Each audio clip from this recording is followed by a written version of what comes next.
Hello students, good morning. Today I am here to take your in the English class, and in this class I am going to start chapter 3rd of your English reader book. Students, previous English class में मैंने आप सबको English grammar chapter 2nd की skill sheet कराई थी, ठीक है. So means English grammar का चैप्टर 2 कंप्लीट हो गया और इंग्लिश रीडर में तो पहले से ही चैप्टर 2 तक कंप्लीट हो चुका था. सो इसलिए मैं अब that's why I am going to start chapter 3rd of your English reader book. What is the name of this chapter? Junk art. Junk art क्या होता है बेटा? जंक मीन्स कुछ ऐसी चीज़ें होती हैं जो हमारे यूज़फुल नहीं होती, हमारे लिए यूज़फुल नहीं होती, बट वो एक्चुअली यूज़फुल होती हैं, बस उसमें थोड़ी क्रिएटिविटी की ज़रूरत होती है.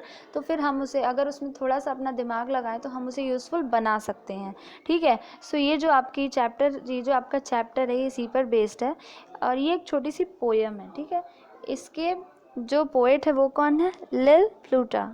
उनका नेम है लिल प्लूटा, ठीक है. Junk art. आइए पढ़ते हैं क्या लिखा है. I feel so smart when I make art.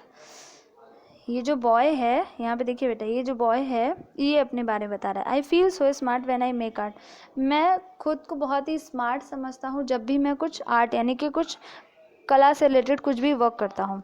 From things I had throw away means उन चीज़ों से कुछ कलाकारी करना जो चीज़ें सबके लिए फेंकने वाली होती हैं, मीन्स वेस्ट होती हैं, उन चीज़ों से कुछ कलाकारी करके कुछ क्रिएटिविटी दिखाकर कुछ यूज़फुल चीज़ें बनाना, ठीक है. सो जब भी वो बॉय ऐसा करता था तो वो खुद को क्या समझता था? बहुत ही ज़्यादा स्मार्ट समझता था. Look there I have made 3 floating fish. यहाँ देखिए मैंने 3 फ्लोटिंग फिश बनाई है, ठीक है. फ्लोटिंग फिश यानी कि तैरने वाली मछली. Out of an old foam tray. किसका यूज़ करके फ़िश बनाया गया है? फोम ट्रे यानी कि जो डिस्पोजल प्लेट्स होती है ना बेटा, वाइट कलर की, वो फोम की तरह होती हैं, उसको कट करके, ठीक है, उसको कट करके उसने फ़िश बनाई है. जो कि फोम की ट्रे थी उसको कट करके उसने फ़िश बनाई है, ठीक है. सो है ना ये बहुत ही इंटरेस्टिंग बातें कि मतलब वेस्ट चीज़ों को यूज़ करके कुछ क्रिएटिव चीज़ें बनाना, ठीक है. A coffee can becomes a drum, ठीक है. एक कॉफ़ी कैन मीन्स कॉफ़ी का जो कैन होता है उसको मैंने एक ड्रम में कन्वर्ट कर दिया. बिकम्स ए ड्रम, मैंने उसको ड्रम बना दिया. यहाँ पे देखो बेटा ऐसे लिटा कर रखा हुआ है ना, ये कॉफ़ी कैन है जिसको उसने ड्रम के रूप में कन्वर्ट कर दिया है. Dressed up with string and yarn, जिसको मैंने किससे ड्रेस्ड किया है? मीन्स उसको कवर कर दिया है एक यार्न यानी कि धागे से, और कुछ स्ट्रिंग एंड यार्न मतलब कुछ बांस कागज होते हैं ना, उससे उसको कवर करके उससे स्ट्रिंग बांध दी, तो वो ड्रम की तरह लग रहा है. I find the box that held my juice. मैंने एक बॉक्स खोजा जिसमें जूस था. Now it's a bright red brain. अब वो एक रेड कलर का ब्रेन बन चुका है. ब्रेन क्या होता है बेटा? A large farm building used for storing grain. Means एक ऐसी जगह.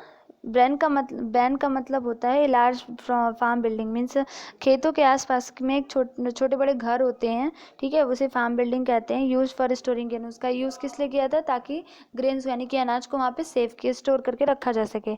सो बेटा ये जो आप छोटा सा घर देख रहे हैं ये क्या है? बैन है. बैन क्या होता है बेटा? बेटा एक फार्म बिल्डिंग होती है जिसका यूज़ ग्रेन को स्टोर करने के लिए किया जाता है. सो इसमें हमने देखा कि उसने अपने दिमाग का यूज़ कैसे किया और कि इन सारी मीन्स वेस्ट चीज़ों को कैसे यूज़फुल बनाया, मीन्स छोटी छोटी आर्ट दिखाकर उसमें. तो है ना ये बॉय एकदम artist. My paper scraps are in a bin. मेरे जो पेपर स्क्रैप्स होते हैं यानी कि ऐसे पेपर जो यूज़फुल नहीं होते हैं, वेस्ट हो जाते हैं, वो सारे जो बिन में यानी कि डस्टबिन में पड़े होते थे. I know I will find a use. मुझे पता है कि मैं इन सब से भी कोई ना कोई यूज़फुल चीज़ बनाने की बात मतलब अपने दिमाग में सोच रहा हूँ कि मैं इनसे भी कुछ यूज़फुल बना लूँ. तो वो बॉय बोलता है कि मुझे पता है कि मैं इसके लिए भी कोई आइडिया ढूंढ ही लूँगा. I fold and cut and paint and glue. मैंने उसे फोल्ड किया, कट किया और पेंट किया, ग्लू से मैंने चिपकाया. फिर आई हैव मेड अ सिली मूज. मैंने उसे क्या बनाया? एक सिली मूज बनाया, ठीक है. मूज की मीनिंग बेटा नीचे देखिए लिखा हुआ है. A hooved animal found in a North America. Okay. So बेटा यहाँ पे देखिए उसकी मीनिंग लिखी है ना. मूस का मतलब होता है एक ऐसा एनिमल जो कि नॉर्थ अमेरिका में पाया जाता है, ठीक है. सो उसने पेपर्स का यूज़ करके एक म्यूज़ बनाया. I feel so smart when I make art. मैं बहुत ही ज़्यादा खुद को स्मार्ट समझता हूँ जब भी मैं कुछ आर्टिस्टिक चीज़ें करता हूँ, कुछ भी किसी भी वेस्ट आइटम से कुछ यूज़फुल चीज़ें बनाता हूँ। From things I had throw away, जो भी चीज़ें मैं इधर उधर फेंक देता हूँ। I like to save odd bits of stuff, मुझे अच्छा लगता है ऐसी चीज़ों को इकट्ठा करके उनका कुछ टू यूज़ अनदर डे, उन सभी चीज़ ऐसी वेस्ट चीज़ों को इकट्ठा करके उन्हें रखना और उसके बाद दूसरे दिन उन सब चीज़ों से कुछ नया बनाना। ठीक है बेटा। सो इस पोएम में आपने देखा कि जो पोएट हैं वो एक लड़के की पोएम बता रहे हैं कि वो कैसे सारी वेस्ट चीज़ों से यूज़फुल चीज़ें बना सकता था, डेकोरेटिव चीज़ें बना सकता था। ठीक है। आई होप आप सबको ये पोएम अच्छी लगी हो। स्टूडेंट्स, आप सब भी ऐसा कर सकते हैं, वेस्ट पेपर से, वेस्ट चीज़ों से कुछ न्यू चीज़ें बना सकते हैं। ओके स्टूडेंट्स, ये तो मैंने आपको इस पोएम को एक्सप्लेन किया।